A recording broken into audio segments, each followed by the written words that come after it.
Hello, friends, and welcome to the morning edition of Adventures in Pixieland.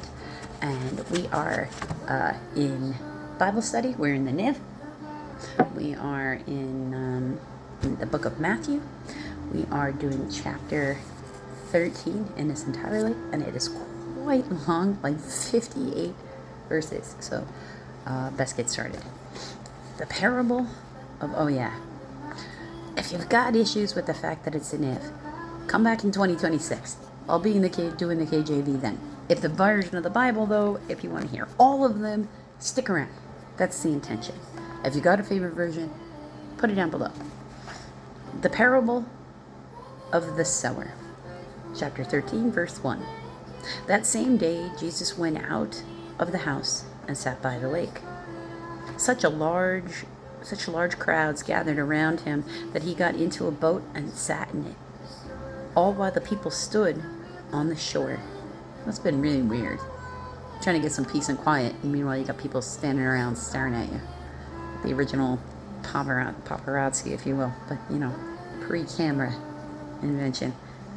Then he told them many things in the parable, saying, a farmer went out to sow his seed. As he was scattering the seed, some fell along the path, and the birds came and ate it up. Some fell on rocky places where it did not have much soil. It sprang up quickly, but the soil was shallow. But when the sun came up, the plants were scorched, so they withered because they had no root. Other seeds fell among thorns, which grew up and choked the plants. Still other seeds fell on the good soil, where it produced crop 100, 60, or 30 times what was sown. He who has ears, let him hear.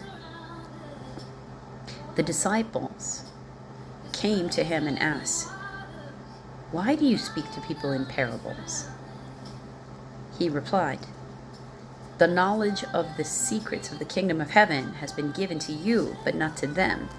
Whoever has will be given more. Oh, so anybody who's been given the secrets, right, been told parables by him, will be given more secrets, and he will have an abundance. Whoever does not have, even what he has will be taken from him. So you don't get to keep ill-gotten gains. Like that's from Jesus in and of himself. Hair is doing weird things back there and I don't like it. This is why I speak to them in parables. Though seeing they do not see, though hearing they do not hear or understand. In them is fulfilled the prophecy of Isaiah. You will be ever hearing but never understanding. You will be ever seeing but never perceiving. For this people's heart has become calloused. They hardly hear with their ears, and they have closed their eyes. Otherwise, they might see with their eyes and hear with their ears, understand with their hearts, and I in turn, and I would heal them. So that's Isaiah chapter 6, verses 9 and 10. Verse 16. But blessed are your eyes, because they see, and your ears because they hear. For I tell you the truth, many prophets and righteous men longed to see what you see, but did not see it, and to hear what you hear, but did not hear it. Every good little Jewish boy is supposed to be seeking his Messiah. Listen then to what the parable of the sower means. When anyone hears the message about the kingdom and does not understand it, the evil one comes and snatches away what was sown in his heart. This is the seed sown along the path. The ones who received this seed that fell in the rocky places is the man who hears the word and at once receives it with joy. But since he has no root, he lasts only for a short time. When trouble or persecution comes because of the word, he quickly falls away. The one who receives the seed that fell among the thorns is the man who hears the word, but the worries of this life and the deceitfulness of wealth choke it, making it unfruitful. Can't serve both masters. But the one who received the seed that fell in good soil, is the man who hears the word and understands it. He produces a crop yielding 160 or 30 times what was sown. Because he holds it in his heart and he lives his life by it, he becomes an example for other people, and then they start living their life by it because they want whatever he's got. The parable of the weeds. Verse 24. Jesus told them another parable. The kingdom of heaven is like a man who sowed good seed in his field while everyone was sleeping. His enemy came and sowed weeds among the wheat and went away. When the wheat sprouted and formed heads, then the weeds also appeared. So the owner's servants came to him and said, "Sir, didn't you sow good seed in your field? Where then did these weeds come from?" "An enemy did this," he replied. The servants asked, "Do you want us to go and pull them up?" "No," he answered, "because while you are pulling the weeds, you might uproot the wheat with them. Let both grow together until harvest. At that time, I will tell the harvesters, first collect the weeds, and then tie them into bundles to be burned. Then gather the wheat and bring it to my barn." No reason to have a stronger reaction than necessary to whatever is going on. I think today in particularly is a good day to remember that we don't need excessively strong emotional reactions to almost anything, ever. Okay? The parables of the mustard seed and the yeast, especially if it's anger, is that feeling that you have going on. Verse 31. He told them then another parable. The kingdom of heaven is like a mustard seed, which a man took and planted in his field, though it was the smallest of all your seeds. Yet when it grows, it's the largest of the garden plants, becomes a tree, so that the birds in the air come and perch in its branches. All right, so no mustard seed out here in the desert that I've ever had, because I've had wild mustard growing in my backyard, has ever been as big as a tree. But the birds do certainly come and get in them. But I also was getting rid of them before they could get that big, so maybe not. Right? He told them still another parable. The kingdom of heaven is like yeast that a woman took and mixed into a large amount, 3 satas, which is probably about half a bushel or 22 liters of flour, until it worked through all the dough. Jesus spoke all these things to the crowd in parables. He did not say anything to them without using a parable. So that's good. So was fulfilled what he was spoken through the prophet. I will open my mouth in parables. I will utter things hidden since the creation of the world. That is Psalm 78, verse 2. The parable of the weeds explained. Then he left the crowd and went into the house. His disciples came to him and he said, "Explain to us the parable of the weeds in the field." He said, "The man who sowed the good seed is the Son of Man. The field is the world, and the good seed stands for the sons of the kingdom. The weeds are the sons of the evil one, and the enemy who sows them is the devil. In the harvest is the end of an age, and the harvesters are angels. As the weeds are pulled up and burned in the fire, so it will be at the end of an age.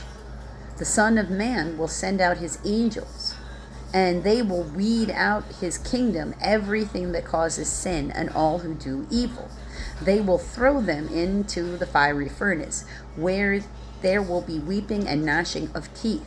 Then the righteous will shine like the sun in the kingdom of the Father. Who has ears? He who has ears, let him hear." All right, so that's a lot more direct than just the parables are, because that just sort of is like, and that takes you back to the Old Testament, because remember, their cultural state comes from what's in the Old Testament, and the prophet uses the Ark of the Covenant. Now, I personally believe, this is not mainstream Christianity, take it if you want to, leave it if you don't, that the Ark of the Covenant was like a spirit box. It was a way to have direct communication with Creator, but mostly you were calling in help at wartime. That's why they believed Jesus was supposed to come in and drive out the Romans with a sword instead of doing it with words. Well, that's because the prophets usually activated the Ark of the Covenant, which I think was calling on angelic assistance to help them in their wars. But again, take that for whatever it's worth. The parable of the hidden treasure and the pearl, verse 44. The kingdom of heaven is like a treasure hidden in a field.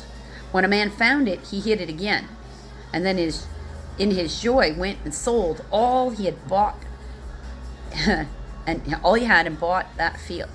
Again, the kingdom of heaven is like a merchant looking for fine pearls. When he had found one of great value, he went away and sold everything he had and bought it. So that's more like, once you find the value that is the kingdom of heaven, you're no longer interested in living any life that doesn't take you to the kingdom of heaven. The parable of the net, verse 47. Once again, the kingdom of heaven is like a net that was let down into a lake and caught all kinds of fish. When it was full, the fishermen pulled it up to the shore. Then they sat down and collected the good fish in the baskets and threw the bad away. This is how it will be at the end of an age. The angels will come and separate the wicked from the righteous and throw them into the fiery furnace, where there will be weeping and gnashing of teeth. And as a person who actually has had a problem with grinding my teeth, I actually understand what that means now. It sounds, you're going to crack your teeth. You're going to hold your, it's so good. Have you understood all these things? Jesus asked. Yes, they replied. He said to them, therefore, every teacher of the law who has been instructed about the kingdom of heaven is like the owner of a house who brings out of his storeroom new treasures as well as old. Trying to save everybody, you're not supposed to be trying to pick who you're saving. A prophet without honor. Verse 53. When Jesus had finished these parables, he moved on from there. Coming to his hometown, he began to teach the people in their synagogue, and they were amazed. Where did this man get this wisdom and these miraculous powers? They asked. Isn't this the carpenter's son? Isn't his mother named Mary? Aren't his brothers named James, Joseph, Simon, and Judas? Aren't all his sisters with us? Where then did this man get all these things? And they took offense at him. But Jesus said to them, only in his hometown and in his own house is a prophet without honor. And he did not do many miracles there because they lacked faith. Faith-based healing does require that one have faith that one can be healed by the person in particular in the first place. We can hamper our own healing by believing that we can't be healed. We are our own worst enemies, often. So, let's just remember that as we march into this election day here in America, and until just a little while later, friends.